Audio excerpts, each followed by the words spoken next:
ask you something. Have you ever felt like no matter how hard you try, you are not just good enough? Like you're stuck in a circle of failure that you can't break out of. That was me. I was that girl, always at the bottom of the class, convinced that success was for other people, not for me. But guess what? Everything changed. And today I want to share my journey with you. The journey that has led to this very moment where you are watching me right now. If you've ever doubted yourself or you felt like giving up, this video is for you. My name is Amina Bukola, and this is how I transformed my life from being a failure to becoming a first-class graduate.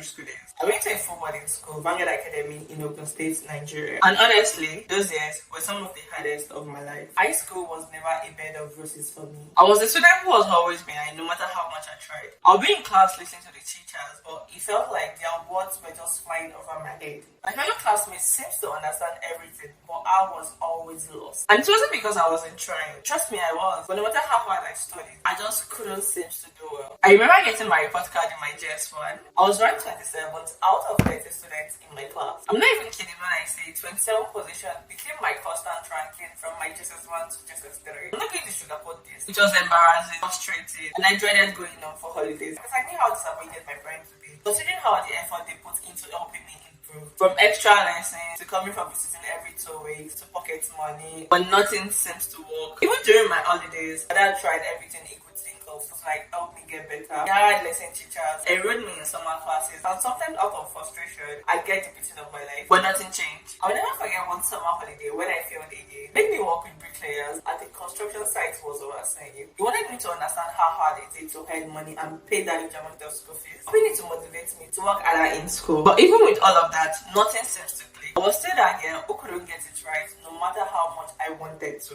But then something happened that I will never forget. By the time I got to SS3, the final year of high school, I was so used to being at the bottom that I didn't expect anything different. So one day we had an open day where parents would come and check how their children are performing academically, spiritually, morally. And for once, I had actually done well in some of my favorite subjects: economics, government, and history. For the first time in a long time, I felt a glimmer of hope. Maybe, just maybe, things were finally starting to change. We went to all my teachers and each of them told my dad she can do better. I was used to hearing that already. But when we got to my economics teacher, Mr. Davis, I was hoping for some positive feedback because I had passed the subject. Instead, he looked at me and said, "Kenzo, you will always succeed when you are determined to make it in life. You can do it, but you always feel you can't. Just be strong, be prayerful, and keep moving forward." His words hit me like a ton on the face. It was like he saw something in me that I hadn't seen in myself. That night, I couldn't stop thinking about what he said. Those words kept replaying in my mind, and it hit me. Maybe I was the one holding myself back. Maybe it was that I had convinced myself I couldn't. That realization was like a light bulb turning on in my head, and I decided right there I wasn't going to be that girl anymore. One who always failed. I was going to change my story. The very next day, I did something I had never done before. I went to my school counselor and few of my teachers. I told them I want to succeed and I need your help. I don't want to be the girl everyone pities anymore. I want to excel just like other students. To my surprise, they were all supportive. They paired me with the best friends in my class. I started working on my weaknesses. But I knew it wasn't just about getting help. I had to put in the work too. No more excuses and no more feeling sorry for myself. And with Wired, Neko, and Jam fast approaching, I set my goals. I told myself I was going to pass this exam all at one sitting, and I wasn't going to stop until I get admission into university. From that moment on, everything changed. I wasn't just trying to avoid failure anymore. I was fighting for my future. I studied harder than ever before. I stayed up late, asked questions, and pushed myself to my limits. I'm not going to lie to you, there were nights when I wanted to give up. But I kept going because I knew I couldn't go back to being that girl who didn't believe in herself. Slowly but surely, things started to change. I remember the first time I got exam score in mathematics. I got 16 out of 20. I was shocked because I thought it must have been a mistake, but it wasn't. It was real. And that little taste of success was all I needed to keep going. When it was time to take White, Neko, and Jam, I was ready, and guess what? I passed all of them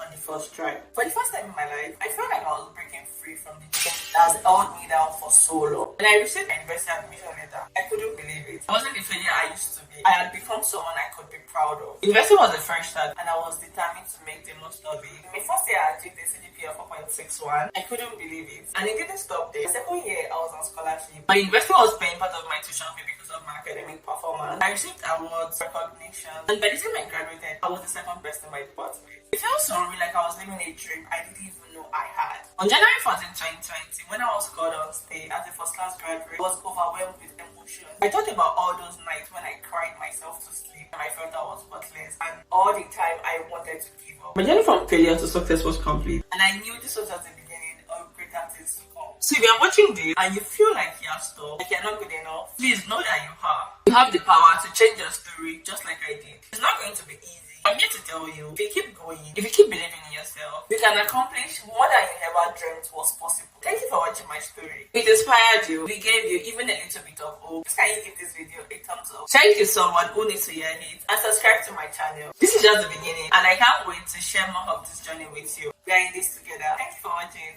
Bye.